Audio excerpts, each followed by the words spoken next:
If you struggle with shyness or social anxiety, check out our free No BS training course with actual useful advice you can do from home. None of that just get out there nonsense. The link is in the description below. For now, let's get to today's question. The question, how can I overcome social anxiety without using medication? Answer by Arpita Bhagat. I personally believe each one of us has experienced a certain amount of social anxiety at some point in our lives. The intensity and frequency varies. I have my range of social anxiety as well. I can rarely be the center of a dance party. Sometimes I'll take a safe corner, while most of the times, I avoid social gatherings. Surprisingly, I have mostly been good at public speaking. Exceptions are the times I was present at a speaking assignment which was not my subject area. I don't have many friends. To be honest, I barely have one or two at any given time. Then solve any problem. Acknowledgement is the first step, which you have already taken. The second is understanding the root cause. The third is to take the step-by-step approach to changing yourself. Situations never do. Of course, neither of the options, 1, 2 and 3, can be put into action suddenly. All of these would take time, practice and change in habits. Option 1. Healthy self-love. Healthy self-esteem is a byproduct of healthy self-love. Healthy self-love destroys excessive self-criticism. Confidence results from healthy self-esteem. The question then is, what and how should one self-love? Image 1. To be clear, self-love isn't selfishness. It is liking, loving and being nice to oneself. Treating oneself with unflinching, uncompromising compassion. It comes from radical self-acceptance, that demands one to accept one's flaws and strengths equally. It means to not castrate, berate and criticize oneself all the time. Image 2. The idea is go from image 1 to image 2. Option 2.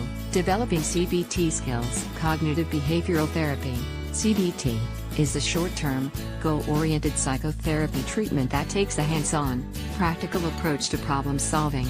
Its goal is to change patterns of thinking or behavior that are behind people's difficulties, and so change the way they feel.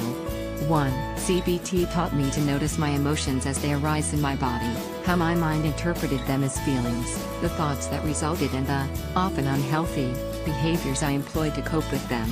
Once I understood this TFB, thoughts, feelings and behaviors, cycle, I could learn to change it. To further elaborate, here's TFB cycle with an example.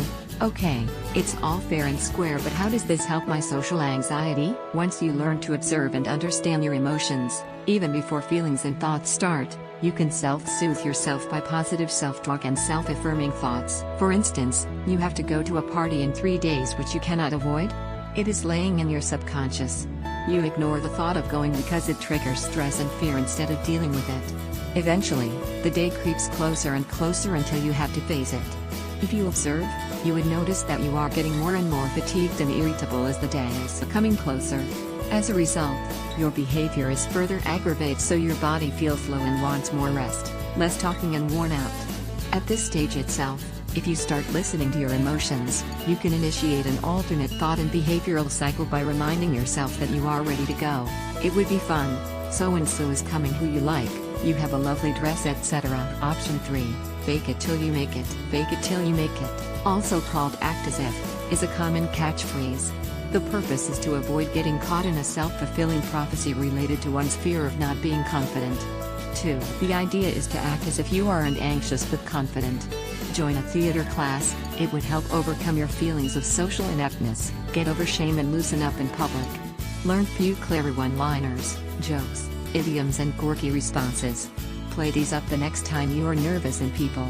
It is akin to wearing a cloak of invisibility that hides your true self and presents the fake confident facade. You might never be physically alone. Yet, the loneliness felt around people would be palpable. This is basically what it does, confidence being a superpower courtesy the invisibility cloak that hides true self. While your psychiatrist, and any sane person, would advise against it, because your psychiatrist would know that these defenses you feel as superpowers are actually unhealthy coping strategies which do more harm than good. Getting rid of them is difficult in the short term while the rewards last a lifetime. Once you learn to manage your anxiety around people by accepting yourself and your emotions, you can begin to communicate more freely with people. One step at a time. That's when you should ideally join group-based activities. Follow your hobbies and passions where you are bound to find at least a few like-minded fellows. Book clubs, social dancing, hobby classes are great ideas to pursue. If it all sounds like too much, start by finding one friend you can connect with and hang with individuals separately. It is easy to connect one-on-one with people than to join a group. Give yourself time and space to heal. Healing is a process. It has few benchmarks while at the same time, one might need to step back or fail and start again. Be kind and loving to yourself, and it would reflect. People would follow. Good people, mind you. Hope this helps. I tried to keep this as concise and lucid as possible. A2A. Grammatical corrections welcome. Footnotes. 1. In-depth. Cognitive behavioral therapy. Psych Central. 2. Fake it till you make it. Wikipedia.